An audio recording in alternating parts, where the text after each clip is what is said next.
15장 1절로 7절까지입니다.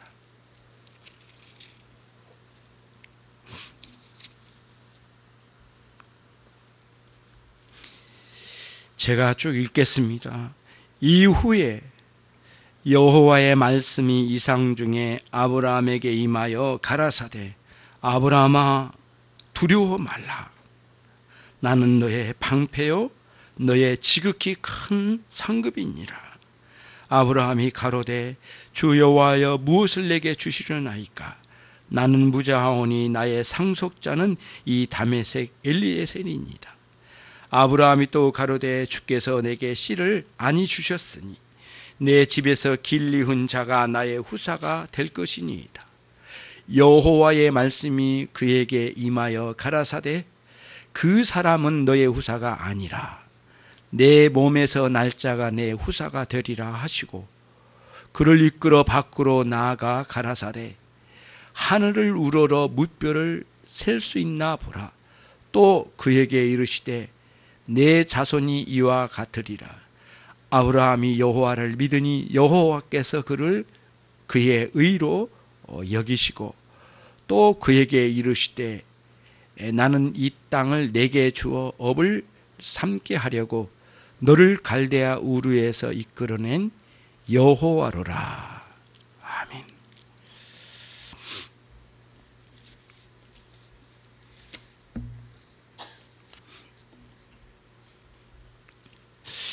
말씀을 쭉 보면 14장까지의 아브라함의 상황으로는 이 정도면 하나님 오시지 않아도 돼요. 이 정도면 하나님 찾아오시지 않으라도 나 스스로 만족해요.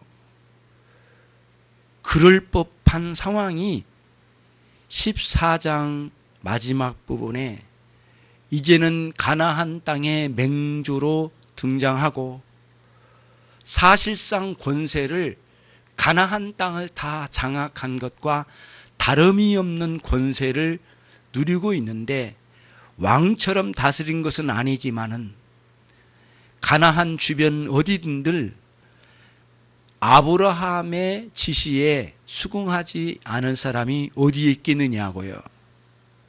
그 정도로 아브라함에게 약속하신 땅을 실제적으로 하나님께서 가나안 땅과 주변 땅을 주셨다라는 확신이 드는 거죠. 그래서 이쯤이면 하나님 댁에 안 오셔도 나는 충분히 만족할 수 있어요 라고 말할 수 있을 정도로 사실은 아브라함의 영적인 호황을 누리고 있는 거예요. 그게 지금 14장 끝부분이거든요. 그런데 하나님이 찾아오셨어요. 그래서 어떤 성경학자는 이 본문을 두고 이렇게 이야기를 합니다. 14장에 크게 아브라함이 약속의 땅을 차지한 것 같은 굉장히 놀라운 상황을 누리게 되고 난 뒤에 오늘 15장에 하나님께서 여호와께서 찾아오셨다는 이 말씀 사이에 우리는 알 수 없지만 모세도 알 수 없는 뭔가 기록했던 모세도 알 수 없는 어떤 안 좋은 상황이 있지는 않았을까라고 하는 그런 주석을 달았더라고요. 네, 또 다른 주석가들은 아니다. 이 본문 자체에서 상황을 봐야 된다라고 하는 주석가도 있고요. 그래서 우리는 아브라함을 겉으로만 보면은 사실은 문제될 것 없고요. 이제는 인생에서 이보다 더 좋은 상황은 없을 것 같아요. 다 누렸거든요. 전쟁에서 이겼습니다. 소돔왕이 말했잖아요. 그 모든 전쟁의 재물을 너 다 가져가라. 그랬잖아요. 심지어는 하나님 지극히 높으신 여호와의 제사장 멜기세덱도 마음껏 축복해 주었잖아요. 바랄 게 없는 최고의 상황을 누리고 있는 부분이 14장의 끝부분이에요. 우리들이 이때에 우리의 신앙이 넘어질 가능성이 참 많은 거예요. 이제 우리들이 여기서 큰 문제가 되는 거예요. 여러분, 어느 정도 이뤘다라고 하는 것은 굉장히 위험한 발상이에요. 그거는 원인이 이제 있는 거죠. 그래서 오늘 우리들이 이 본문을 잘 들어가 보면 그냥 신앙의 영적인 부분에는 눈 감아버리고 현실 겉보기에 그냥 그 정도면 될 거라고 하는 생각으로 만족해버린 사람들은 항상 그 자리에 넘어지고야 맙니다. 너무 안타까워요. 저도 그랬고 여러분도 그렇고 경험이 있으실 거예요. 그래서 우리는 조금 더 면밀하게 들어가 볼 필요가 있는데요. 아브라함에게는 또 다른 문제가 이제 있는 거예요. 현실적으로 돌아가 볼게요. 가나안 땅의 맹주가 됐습니다. 다 가졌습니다. 이제는 사람들이 확인도 했습니다. 이 가나안 일대에서 가장 강력한 군사를 소유한 사람은 아브라함이다. 사람들도 알아주고 전쟁에서 확인했고 심지어는 강대국도 이미 도망가 버린 판이니까 이제는 뭐 굉장하지요. 그런데 이 상황에서 굉장히 이 아브라함을 괴롭히는 두려움이 밀려오는 거죠. 세상은 약육강식의 원리로 존재해요. 세상은 그게 늘 그런 원리가 존재해요. 그래서 강한 자가 약한 자를 뜯어먹고 삼키는 세상이에요. 그러니까 아브라함이 조금 나았고 뭔가 군사를 가졌다고 하는 사실 자체가 사람들에게는 더 많이 경쟁심을 불러일으켜서 어느 순간에는 아브라함 같은 것도 무너뜨리고 내가 아브라함보다는 더 높은 자리에 가야 되지 않겠는가라는 견제 심리가 강하게 일어났을 거라는 거죠. 예. 근데 이거를 아브라함이 인지를 하게 된 거죠. 그래서 두려운 거죠. 그래서 우리의 신앙은 놀라운 은혜를 누릴 때에 현실 세계를 다 까맣게 잊어버리고 마비시켜버리고 구름 타고 세상 하늘을 떠다니는 그런 신앙생활이 아니라는 것을 보여주는 거예요. 이 본문이. 그거를 보여준 거예요. 그러니까 믿음의 조상 아브라함의 신앙도 현실의 상황을 직시하고 거기로부터 오는 두려움을 느낄 수 있고 느꼈다는 거예요. 그러니까 여러분들이 신앙생활을 하면서 이런 꿈을 가지면 안 돼요. 내가 신앙에 충만한 은혜를 누려가지고 걱정이 하나도 없고 완전히 탄탄대로고 날마다 구름 타고 날아다니는 것 같은 그런 신앙의 세계를 살 수 있지는 않을까라고 하는 꿈, 이거는 오늘부로 없다. 딱 그어버려요. 없어요. 그런 게 없어요. 기독교 신앙에는 그런 식으로 마취제에 몽롱한 상태에서 은혜의 마취제에 몽롱한 상태에서 막 살아가라고 주신 은혜가 아니에요. 그런 건 없어요. 그래서 그토록 큰 은혜를 누리고 살던 아브라함에게도 스물스물 밀려오는 두려움이 있었다는 거예요. 언젠가는 북방에서 다시 돌아올 수도 있고요. 그 대적들이. 그런 거죠. 그러면서 이 안에 막 두려움이 오는 거죠. 그게 이 본문의 첫 번째 우리가 보는 관점이에요. 그래서 보면은 정확하게 이제 우리 보는 건 뭐냐면은 주변의 사람들이 그렇게 견제심을 가지고 뭔가 사실 도전해가지고 아브라함의 목을 자르고 죽이고 이 가나안 땅을 다 차지할 거라고 하는 그런 상상을 해내는 거예요. 예. 그럴 거라고 생각을 하는 거죠. 현실이니까 이게. 그런데 여호와 하나님께서는 찾아오셔서 말씀하시길 뭐냐면 두려워하지 말라는 거예요.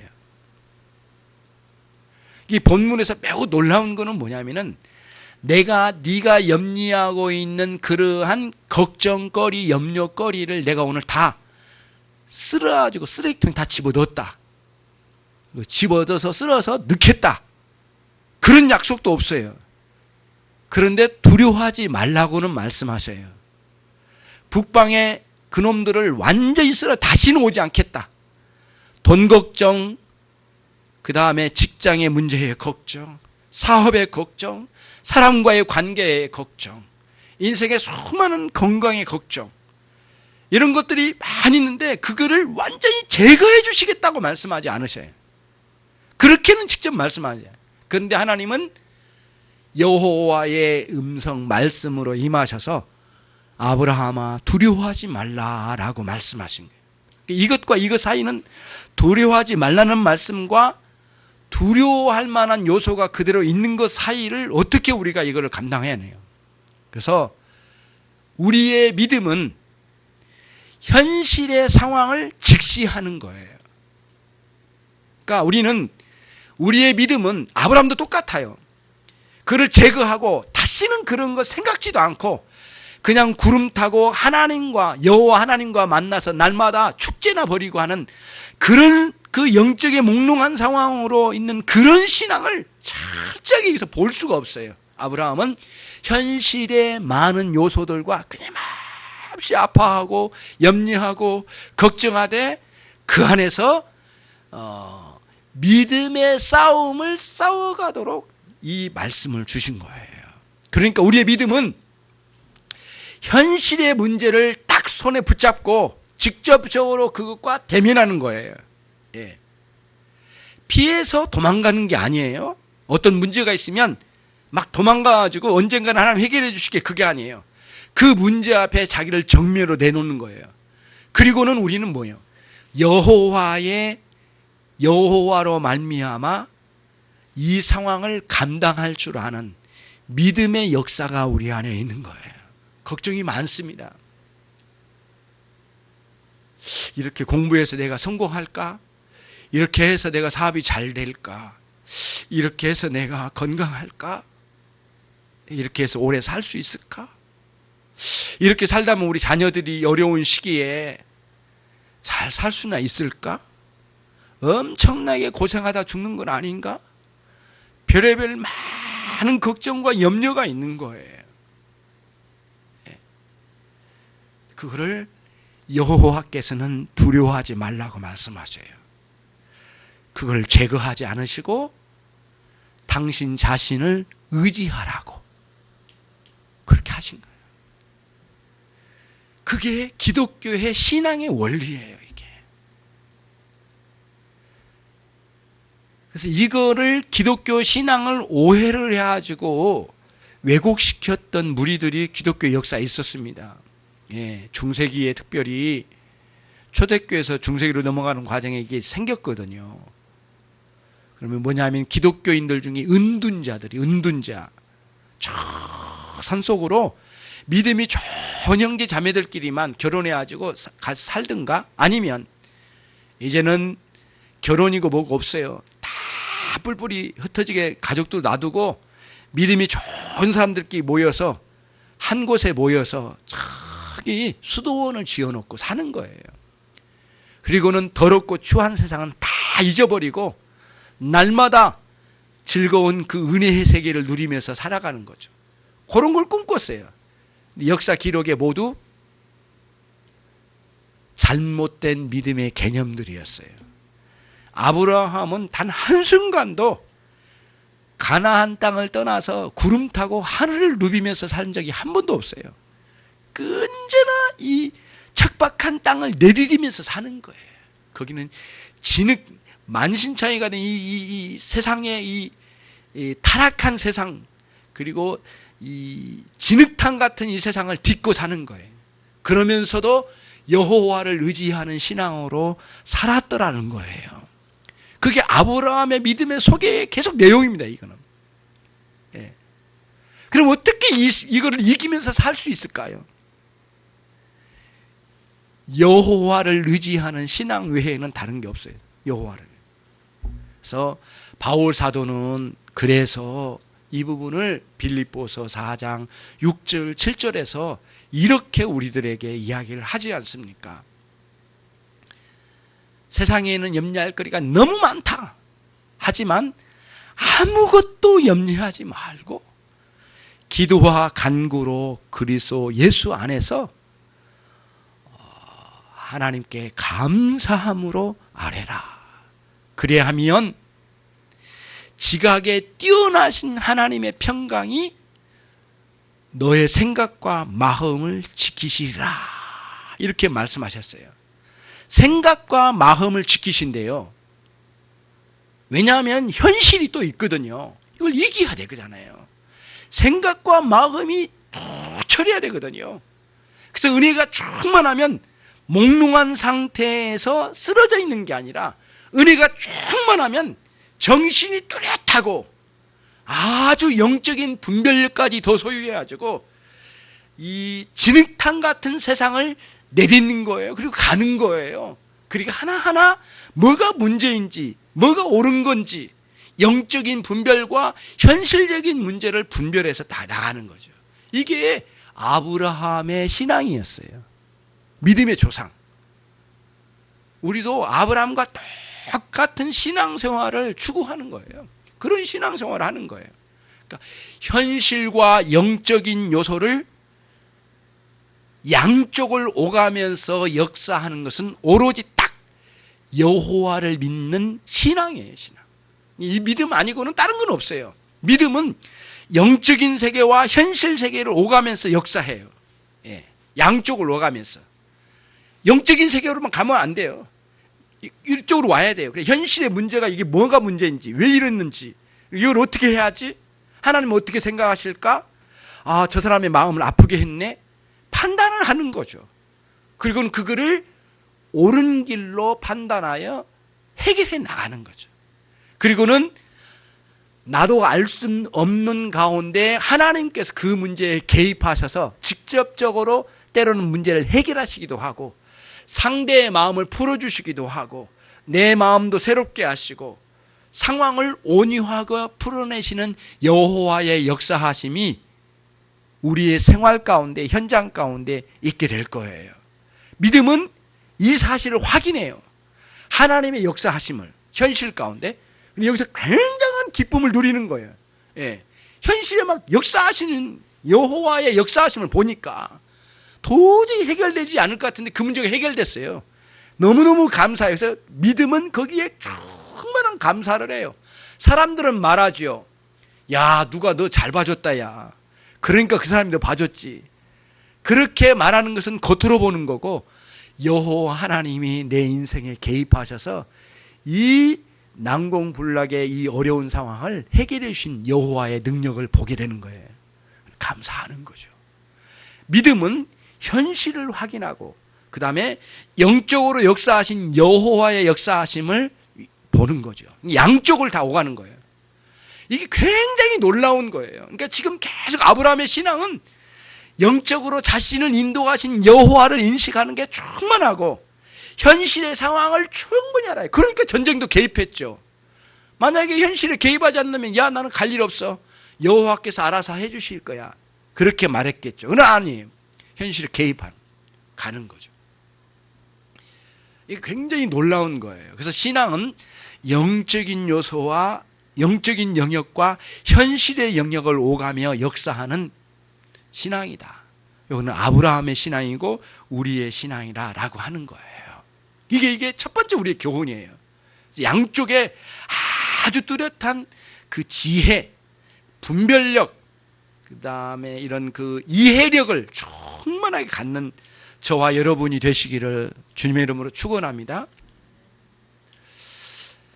한 가지는 꼭 이제 이거는 알려드려야 될 것 같아서 짚고 넘어갑니다. 이게 원래 제가 설교하려고 하는 본론은 아닌데 여기에 나와 있는 이상중해라고 되어 있어요. 이상. 다른 말로는 환상입니다. 영적인 역사하심의 환상이에요. 근데 성경에 이제 민수기 12장 6절에도 나와요. 여호와께서는 당신의 종들에게 이상과 꿈으로 말씀하여 주셨다. 이런 말씀이 나와요. 하나님을 계시하실 때 이상은 언제냐? 이렇게 깨어있을 때 환상으로 주신 것이 이상이고요. 그 다음에 잠들었을 때에는 어떻게 해요? 꿈속에서 역사하신 거죠. 보여주신 거죠. 그래서 꿈과 이상으로 역사해 주신 거예요. 근데 문제는 뭐냐? 그럼 우리도 그래 볼 수 있겠네? 뭐 누구도 환상 봤다는데? 그럴 수 있죠. 그런 게 경험하잖아요. 그러나 하나님의 공식적인 계시의 말씀으로 받아낼 만한 그릇으로 세운 사람은 우리들은 아니에요. 그러나 아브라함은 그럴 만한 사람으로 부르시고 세우시고 계획하셨어요. 그렇잖아요. 그렇다고 해서 또 아브라함 때문에 우리가 쫄거나 우리가 더 못났거나 막 이렇게 판단하는 건 아니에요. 아브라함은 사실은 예수 그리스도 시대를 그리워하다가 세상을 떠났어요. 아브라함은. 그러니까 우리는 아브라함은 우리 시대를 너무너무 그리워한 분이에요. 이분이. 아브라함은 이때를 너무너무 그리웠어요. 근데 우리는 그 시대 그리스도께서 메시아께서 오셔서 내 마음 가운데 거하신 성령의 역사하심으로 있는 이런 시대를 살고 있잖아요. 아브라함은 우리 시대를 그리워했어요. 그러나 우리에게는 아브라함과 같은 계시를 감지할 수 있는 그릇으로는 세워주지는 않으셨어요. 그러나 오늘 우리가 그리스도를 영접하여 그리스도와 연합된 삶을 살 수 있는 최고의 복락은 우리에게 주셨지요. 그런 차원으로 볼 때 아무에게나 이상과 꿈으로 역사하여 하나님의 말씀과 동등한 권위의 내용을 주신 적은 없으시다. 아브라함은 그러나 그에게 그런 자격을 주시고 그럴 만한 충분한 은혜를 주시고 아브라함에게 이상을 주셨어요. 그리고 이제 오늘 말씀하신 거죠. 그래서 주신 목적이 뭘까요? 계시입니다. 하나님 당신 자신을 이렇게 나타내 주시려고 하는 거예요. 계시. 왜냐하면 인간은 하나님 영이신 영으로 존재하신 하나님을 우리가 눈떠 볼 수 없는 분이시고 우리가 맨날 매 순간 그분을 느낄 수가 있는 건 아니기 때문에 그렇죠. 육적으로 육을 가지고 육신을 가지고 있는 우리들이 죄로 말미암아 하나님과 이런 단절이 주어지고 난 이후에는 늘 그렇게 됐거든요. 이렇게 됐어요. 근데 하나님께서 특별하게 찾아오셔서 계시의 말씀을 주시지 않을 때에 이상 가운데 역사해 주시지 아니하시면 우리 인간이 하나님을 스스로 알아낼 수가 없지요. 그래서 이렇게 이상 가운데 꿈 가운데 역사해 주셔요. 이런 거를 행위 계시라고 그래요. 기독교에서는 행위 계시. 뭔가 역사하시는 사건을 통하여 뭔가 환상을 통하여 하나님을 알려주실 때 행위 계시라고 그래요. 그러면 또 행위 계시 반대는 뭐가 있을까요? 말씀, 오늘 같은 말씀 계시. 말씀이 여호와의 말씀이 아브라함에게 임하여 가라사대 이렇게 돼 있잖아요. 여호와의 말씀이 임하는 거죠. 그래서 15장 전체는 행위 계시와 말씀 계시가 함께 어우러진 장입니다. 굉장히 이게 독특한 장이에요. 더 놀라운 건 뭔 줄 아세요? 성경의 66권 중에 유일무이한 장이에요. 이 장이 어떤 면에서 다르냐? 아주 독특한 장이에요. 아브라함과 하나님께서 계약을 맺으셔요. 계약 체계를 하셔요. 그래서 이걸 짐승을 잘라놨는데 다음 주에 나온 내용들인데 그런 계약 체계의 내용이에요. 이게 굉장히 놀라운 장입니다. 근데 그건 이제 다음 주로 가기로 하고요. 그러면은 이제 우리들이 여기서 두려워하지 말라라고 하는 말씀 속에서 우리들에게 현실의 문제를 하나님께서 치워버리고 청소시키는 게 아니에요. 그걸 놔두시고 여호와를 의지하는 신앙으로 두려움 없는 담대함으로 현실을 맞이하라, 맞닥뜨려라 라고 하는 신앙을 주신다는 거예요. 이 논리 안에 들어와야 돼요. 도망가면 안 돼. 피해가면 안 돼. 예. 그거를 오늘 여기서, 그러니까 우리의 믿음은 현실을 믿음으로 해석을 해내야 돼요. 해석. 이거 웬일이지? 왜 저 사람 저렇게 화를 내지? 왜 저 사람 마음 상했지? 해석을 해내야 돼요. 예, 여러 가지 해석이 있을 수 있죠. 그러면서도 우리는 뭐라고 하냐면 그를 정죄하고 나쁘게 생각할 게 아니에요. 그게 아니라 여호와께서 우리의 마음을 온유하게 해주시기를 원하고 이 상황을 새롭게 해주시기를 간절히 소망하는 마음으로 믿음으로 하나님께 간구해요. 그리고 그분을 의지해요. 그런 인내하고 기다려요. 오래 참아요. 그리고는 그 사이에 진리와 함께 내 영혼이 기뻐해요. 그런 원리로 현실의 상황을 이겨가는 거예요. 그러면서도 우리의 눈은 이 현실을 똑바로 보는 거예요. 정확하게 우리 이지적으로 인지를 하는 거예요. 이게 뭔지, 이게 어떻게 해야 될지, 이게 이렇겠구나 예측도 하고 가는 거죠. 그래서 자기 인생의 계획도 하고 현실의 문제를 해결해 나가는 거죠. 그러니까 여호와, 그러니까 두려워하지 말라는 말씀 속에 그런 말씀이 있어요.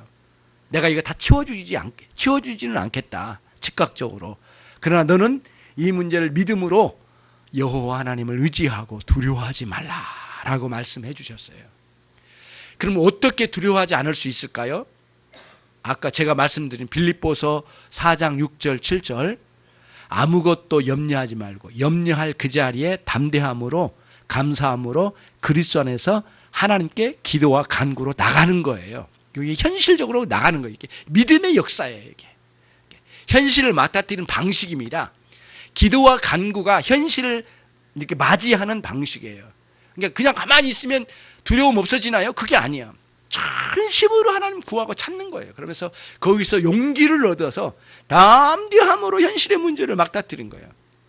그리고는 그 염려에 짓눌리지 아니하고 내가 오늘 해야만 하는 일들을 차근차근 잘 해나가는 거예요. 이렇게.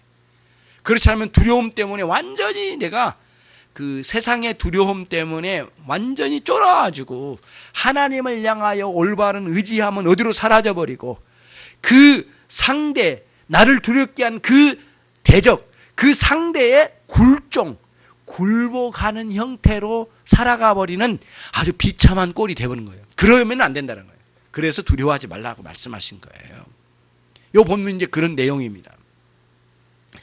그 다음에 이제 이어서 나오는 말씀이 1절에 나는 너의 방패요 너의 지극히 큰 상급이니라 이렇게 말씀하셨어요. 제가 물을게요, 여러분. 자, 여기서 굉장히 중요한 게 이거예요. 아브라함 이 정도면 찾아오지 않으셔도 되지 않겠는가라는 반문을 했잖아요, 초반에. 이 정도 아브라함이 성숙했으면 이제 제대로 살아가지 않을까? 아니라는 거예요. 아브라함은 15장쯤에 와서는 아브라함의 신앙의 갱신이 돼야 돼요. 뭔가 지금 문제가 있어요, 아브라함에게도. 그렇게 훌륭한 신앙이 있는데도. 그게 뭐냐 이거예요. 그게 뭘 것 같아요, 여러분? 대답은 여기에 있어요. 나는 너의 방패라, 너는 너의 지극히 큰 상급이라. 해답은 거기 안에 있어요. 뭘까요? 이런 겁니다. 아브라함이 가나안 땅을 약속받고 왔습니다. 눈으로 확인했습니다. 사방을 돌아다녔습니다. 그리고 이제는 아브라함의 주변 땅까지 거의 장악하다시피 아브라함의 권세는 굉장히 이제 하늘 찌르듯이 올라갔습니다. 더 이상 이제는 다 갖췄지 않습니까? 대부분의 신자들이 거기에 머무른다는 거예요. 그래 하나님께서는 그 신앙은 실패한 신앙이라는 거예요. 그렇게 가면 안 된다는 거예요. 그게 뭐냐? 하나님이 주신 은혜와 축복을 누리고 주지 않는 신앙이 아니라는 거예요. 그건 뭐냐면은 여호와를 추구하는 신앙으로 나오라는 거예요. 그래서 이 본문에서 내가 방패 줄게, 그것도 아닙니다. 내가 방패로 저기에 설치해 줄게, 그것도 아니에요. 내가 상급 줄게. 여기서 상급은 보상이라는 뜻이 있습니다. 네가 원하는 거 내가 다 줄게. 너 두려우냐? 내가 다 가려줄게. 뭘로 가려줄까? 그게 아니에요. 하나님이 거기 계신대요. 하나님이 방패시래요. 그리고 하나님 뭘 주신 게 아니에요, 지금. 하나님 당신을 주시겠대요. 뭐로요? 상급으로. 나 여호와를 너에게 상급으로 주겠노라. 나 여호와가 너의 방패가 되겠노라. 이게 무슨 뜻이에요? 우리의 신앙이 굉장히 위험한 상황이 그거예요. 자꾸 뭘 주십시오. 그리고 주셨어요. 감사합니다, 하나님. 감사한금도 하고 막 감사했어요. 거기에 머물러 있는 거예요. 다 누리고 있어요, 지금. 거기 주저앉아 있는 거예요. 그 신앙은 기독교적이고 아브라함의 신앙의 관점에서는 일어나야 된다는 거예요. 그게 잘못됐다는 거예요. 거기에 머무르면 실패라는 거예요. 이게 신앙은 전적으로 그 실패라는 거예요. 뭐예요? 여호와를 추구하는 신앙으로 튀어나와야 된다는 거예요. 이게 본문의 굉장한 메시지입니다. 그래서 여러분에게 주신 많은 복이 있으실 거예요. 하나님께서 기도의 응답으로 많이 주셨을 거라고 봐요. 실제로 많이 주셨잖아요. 얼마나 많은 것들을 우리에게 공급해 주셨습니까? 하나님께서 그거를 안 주신 것이 아니에요. 그걸 주시되 그걸 갖고 먹고 떨어져라고 주신 게 아니에요. 그걸 갖고 그걸 먹고 여호와를 추구하며 여호와를 바라보는 신앙으로 나오라는 거예요. 그래서 여러분, 주신 은혜와 축복에 감사하고 만족해서는 안 되는 거예요. 우리의 만족은 거기서 누르시면 안 돼요. 그게 만족할 게 아니에요. 주신 은혜에 감사해요. 그러나 만족은 하면 안 돼. 우리의 영혼의 만족은 여호와를 만남으로 만족을 이루는 거고, 우리 주 예수 그리스도를 만남으로 우리의 만족을 이루는 거예요. 그러니까 이게 중간 결론을 내리면 이거예요. 가나안 땅은 아브라함의 최종적인 목적지가 아니다. 그럼 어디예요? 하늘나라가, 하나님의 나라가 최종적인 목적지다. 또 하나 말씀드릴게요. 하나님의 나라도 최종적인 목적지가 아니다. 어디예요? 하나님의 나라에 계시는 하나님이 우리의 최종적인 목적이 되신 거예요.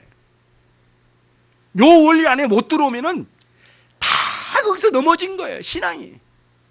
왜 그토록 가다가 좌절하고 넘어질까요? 그렇게 신앙생활 잘한다는 사람이 넘어져 있을까요? 여호와를 추구하는 신앙으로 나오지 않는 사람들의 신앙이 실패. 그게 이 본문에서 준 거예요. 아브라함은 어느 정도는 상당히 만족을 이뤘을 것 같아요. 14장으로 딱 마무리하면은 이보다도 더 좋은 일이 없어요. 주시겠다고 하는 것 약속대로 주셨고, 또 전쟁에서 이겼고, 심지어는 마음도 널널하게 소돔 왕에게 나 재물 하나도 안 갖겠다, 실효하게 하나도 안 갖고, 뭐 신발끈 하나도 나는 안 가지겠다, 다 가져가라, 그렇게 배포 크게 이야기하면서 전체를 그 아브라함의 그 덕성으로도 장악을 하고, 군사력으로도 장악을 하고, 완전히 아브라함은 인격으로도 세상을 장악을 했거든요. 그리고도 멜기세덱의 축복을 받은 사람이 아브라함이에요. 더 이상 바랄 게 없잖아요. 이보다도 더 좋은 일이 어디에 있겠느냐고요. 그게 이 본문의 전체의 흐름이에요. 그런데 하나님은 거기에 만족하는 아브라함을 향하여 말씀하신 거예요. 그리고 여호와의 말씀이 내가 너의 방패가 되고 내가 너의 상급이 있다. 네가 원하는 그 자리에 나가 있다. 내가 그 뜻이에요. 그런 의미입니다. 그래서 신앙의 최정점은 천국도 있지만 최정점은 천국에 하나님이 계심이에요. 하나님이, 그 하나님이 우리 최정점이에요. 네. 여러분 많이 기도하세요. 이것도 구하고 저것도 구하지만 그것으로는 하나님 한 번도 우리에게 온전한 만족을 주신 적이 없으셔요. 감사는 있죠. 기쁘지요. 온전한 만족은 단 한 번도 안 주셔요. 왜 그럴까요? 우리 영혼은 하나님으로만 온전한 만족을 이루기 때문에 그래요. 그거를 철저하게 아브라함에게 강하게 말씀하신 거예요. 그러니까 아브라함은 계속해서 여호와 하나님을 향하여 나가는 거예요. 그러니까 계속 나옵니다. 이게 이런 그 문맥으로 쓰여진 그 시편 글이 굉장히 많아요. 여호와는 나의 반석이시라. 반석을 따로 주는 게 아니에요. 여호와 그분이에요. 그분. 지금 반석도 없어요. 하나님이 나의 반석이에요. 그분이에요. 예.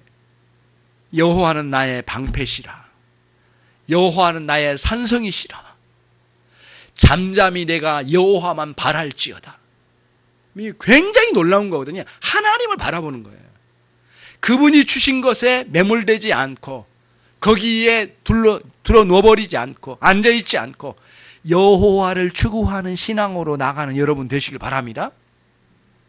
여러분 기억나시죠? 누가복음 15장에 돌아온 탕자 이야기. 전 문맥에 보면 둘째 아들이 아버지에게 요청했어요. 강력한 유혹을 받은 것 같아요. 아버지, 제게 물려주실, 아버지 돌아가실 때 물려주실 거 아니에요? 그 반토막 형 거 내 거 나눠가지고 내 거 주세요. 가져갔어요. 때를 써가지고 기어코 뺏듯이 아주 가지고 왔습니다. 허랑방탕하게 다 허비하고 완전히 노예 거지가 돼가지고 왔습니다. 신발도 못 신거든요. 노예는 신발이 없으니까. 다시 들어왔습니다. 아버지가 맞이하는 거예요. 그때 장면이 막 달려가는 것 같은 느낌이에요. 막 아버지가 달려가지고 끌어안고 막 그래요. 근데 동네 사람들은 저 후레자식을 왜 받아줘? 저 죽일 놈을 왜 받아줘? 응? 바보같이 말이야. 응? 막 그러면 비난했을 거예요. 근데 아버지는 끄떡없어요. 그 아들을 끊어안고 힘없이 울면서 목욕을 시켜주시고 옷을 입혀주시고 발에 신발을 시켜주시고 모든 재산의 권한을 다 준 가락지에 인감 도장을 찍어서 주시고 그래가지고는 다 주신 거예요. 그때 그걸 뭘 보여주신 것 같아요, 여러분? 이야, 아버지가 다 주셨다. 그 끝입니까? 천만의 말씀이에요. 그 아들에게는 아버지예요, 아버지. 계속 아버지입니다. 아버지예요. 아버지를 받은 거예요, 사실은. 그러니까 저와 여러분이 신앙생활할 때 그리스도를 받은 거예요. 정말 놀라운 사실 하나 여러분 있잖아요. 우리가 은혜 받는다, 은혜 받으십시오. 은혜. 굉장히 많이 말합니다. 근데 은혜 중에 은혜가 뭔 줄 아세요? 구원의 은혜입니다. 구원받은 게 은혜 중에 은혜예요. 그런데 구원의 은혜 중에 은혜가 뭔 줄 아세요? 예수님 당신 자신이에요. 그래서 존 오웬 선생님은 은혜라는 단어를 세 가지로 설명을 했어요. 구원의 은혜가 은혜다. 그 다음 내가 오늘 누구누구의 찬양을 들었더니 은혜 받았더라 할 때 내적으로 하나님의 사랑이 감동적으로 와닿는 것을 은혜라고 그래요. 그것도 은혜라고 그래요. 세 번째 뭐예요? 세 번째가 뭐예요? 예수님 당신 자신이 은혜래요. 그러니까 여러분, 신앙은 하나님에 대해서 믿는 게 아니에요. 하나님 당신 자신을 믿는 겁니다. 이런 신앙 굉장히 이런 거예요. 정금래 권사님 있어요. 우리는 정금래 권사님을 만나는 거지. 오늘 정금래 권사님이 가지고 있는 재산을 만나거나 정금래 권사님이 가지고 있는 가족을 만나거나 정금래 권사님이 가지고 있는 꿈을 만나거나 그게 아니에요. 정금래 권사님 존재 자체를 만나는 거예요. 그러니까 항상 그거예요. 존재 자체와의 만남 관계가 최상이죠, 이게. 그러니까 항상 신앙에서 빗나갈 때가 그런 거예요. 우리가 넘어질 때가 여호와 하나님 당신 자신이 우리의 목적인데 자꾸 그분이 주신 것이 무엇인지 그분이 이루어가는 것이 무엇인지 우리는 그것도 감사하지만 최정점에는 여호와 하나님이죠. 그걸 우리들이 이 신앙에서 아브라함에게 도전시켜 주시는 말씀이에요. 헤르만 바빙크라고는 유명한 신학자가 화란 사람 히든크가 살던 그 동네 그 나라의 사람이잖아요. 헤르만 바빙크 목사님이 쓴 그 조직신앙의 책이 있고요. 그 중에 한 권으로 축약해서 요약한 책이 있습니다. 그 책 이름을 하나님의 큰일 이렇게 가지고 번역됐더라고요. 여러 가지 쭉 24장인가 돼 있는데 제 첫 번째 장이 뭔 줄 아세요? 주제가 라틴어로 숨문 보눔 이렇게 써요. 숨문은 최꼭대기란 뜻입니다. 다시 말씀드릴게요. 자, 이거 보세요. 굉장히 중요한 거예요. 숨문이라는 것은 최정점이에요. 최꼭대기예요. 보눔이라고 하는 것은 복락입니다. 저와 여러분이 그토록 원하는 복락. 그러니까 하나님이 숨문 보눔이래요. 하나님 외에 어떤 것도 이 자리에 올라가면 안 된대. 신앙에서 착각을 하는 거예요. 이렇게 됐으면 좋겠다. 이렇게 좋겠으면 자꾸 이렇게 가는 거예요. 하나님이 이렇게 되기를 원하지만 이렇게 해주시길 원하지만 그 밑에 있는 거예요. 그리고는 최정점에 누가 계세요? 우리가 추구하는 인생의 최고의 목적은 여호와 하나님이세요. 다른 말로 여호와의 영광이죠. 영광. 근데 여호와 영광도 하나님께로 돌아가는 거예요. 이런 원리 안에 이 본문이 주어진 거예요. 그래서 한번 보세요. 15장 1절 아브라함아 두려워 말라. 나는 너의 방패요 너의 지극히 큰 상급이니라. 당신 자신, 나를 말씀해 주셔요. 하나님 당신 자신을 말씀해 주셔요. 나를 계속 이야기해 주신 거예요. 그러니까 여러분, 오늘 우리들은 크게 행복한 사람이에요.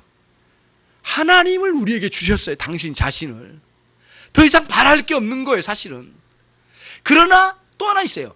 현실은 놓치지 말아야 돼. 현실이 있어요, 현실. 두 가지 양쪽이 있는 거예요. 최정점에는 여호와 하나님이 우리의 꿈같이 계시고, 그 다음에 현실의 문제는 놓치지 말아야 해요. 양쪽 다를 거쳐가는 거예요. 그래서 우리의 이 아브라함의 신앙이 얼마나 훌륭한 신앙인지, 아주 우리들이 모범 삼아야 될 신앙인지를 보여주는 것이죠. 말씀을 정리하면서 바울 사도가 고백한 그 갈라디아서 2장 20절 있잖아요. 나는 날마다 죽노라 이렇게 이야기해놓고, 그리고 나는 믿음으로 산다 이렇게 하고는, 믿음으로 사는 것은 무엇이냐? 그리스도 하나님의 아들이신 그분이 내 안에 살고 계신 것이 믿음이니라 이렇게 써요. 믿음으로 사는 거래요. 그러니까 엄청난 거죠. 그래서 여러분, 예수님을 우리에게 보내주신 것은 하나님 당신 자신을 다 주신 거예요. 그거를 여기서 보여준 겁니다. 이 본문은 이제 그런 의미가 있습니다. 앞으로의 신앙을 우리들이 어떻게 해야 할지 한번 오늘 말씀을 통해서 도전해 보셔요. 정말 우리가 하나님께 바라는 것에 대해서는 수만 가지 있는데 날마다 뭔만 바라고만 있잖아요. 하나님은 바라지 않고, 그게 우리들의 문제라는 거예요. 히브리서의 12장 2절에 그거예요. 믿음의 주여 온전케 하신 그리스도를 바라봐라. 예수를 바라보자라고 그랬어요. 예수를 바라봐라. 믿음은 하나님을 바라본 거지, 하나님 주신 것을 바라보는 게 아니에요, 믿음은. 예. 그러나 주신 걸로 인해서 감사하고 현실의 문제를 해결하고 발돋움하고 나가는 거죠. 그래서 기복신앙, 늘 복만 기대하면 살아가는 기복신앙이 있잖아요. 기복신앙의 문제가 뭐냐면은 하나님을 바라보지 않는 신앙이기 때문에 그래요. 그 다음, 우리들이 이제 기복신앙이 그렇죠. 또 뭐냐면은 그 체험신앙이 또 위험성이 많아요. 그 체험 자체로 인해서 그것으로 만족을 해요. 예. 그리고는 하나님을 목적으로 삼지를 않아요. 그리고 더 많은 체험, 더 많은 영적인 경험이 신비 체험, 신비주의자들 거기에 있는 거거든요. 그 체험에 머물러 버리는 게 문제가 되는 거예요. 참되신 하나님을 향하여 나가지를 못한 거죠. 그거를 바란 겁니다. 그래서 영생이 다른 게 아니래요. 요한복음 17장 3절에 참되시고 유일하신 하나님 아버지를 아는 것과 그분이 보내신 예수 그리스도를 아는 것이다. 계속해서 그분을 추구하면서 그분을 알아가는 거예요. 경험하는 거죠. 그분과 교제해요. 사귀어요. 여러분, 주님과 사귐이 없는 사람은 죽은 사람입니다. 반드시 사귀셔요. 이 무더운 날에도 주님과는 떨어질 수가 없어요. 아무리 더워도 주님과의 사귐을 마음껏 누리시면서, 부부간에는 이 더운 날에는 떨어져 있어야 돼, 부부간에라도. 그런데 하나님과의 관계는 떨어지지만 안 돼. 이렇게 더우면 더 달라붙어. 더 주님께 딱 달라붙어가지고 떨어지지 않는 신앙으로 사는 거죠. 예. 열심으로 하나님을 추구하는 신앙생활로 나가시길 바랍니다. 그런 의미에서 책 한 권을 소개하고 기도할게요. 에이든 토저의 하나님을 추구함이란 책을 반드시 읽으셔서 읽고 또 읽고 또 읽고 또 읽어가지고 책이 닳아지도록 닳도록 한번 읽어보시길 바랍니다. 아주 얇은 책인데 기독교 신앙의 최고가 하는 책 중에 한 권이 하나님을 추구함, 에이든 토저의 책입니다. 기도하겠습니다. 하나님 아버지, 아브라함이 이쯤이면 만족하고 가나안 땅에 눌러앉아 세상에 다 누리는 것으로 주저앉을 가능성이 많은 시기입니다. 여호와의 말씀이 이때 임하여 아브라함을 깨우시는 신앙의 갱신을 촉구하고 계시는데, 거기에 머물러 있지 아니하고 여호와 하나님을 추구하라는 하나님 그러한 메시지로 아브라함의 신앙을 깨우신 하나님 감사합니다. 우리의 신앙도 깨워 주십시오. 우리 여기에 머물러 있지 않게 해 주십시오. 하나님 아버지, 전심으로 하나님을 추구하는 신앙으로 나아가게 해 주시옵소서. 예수 그리스도의 이름으로 기도 올리옵나이다. 아멘.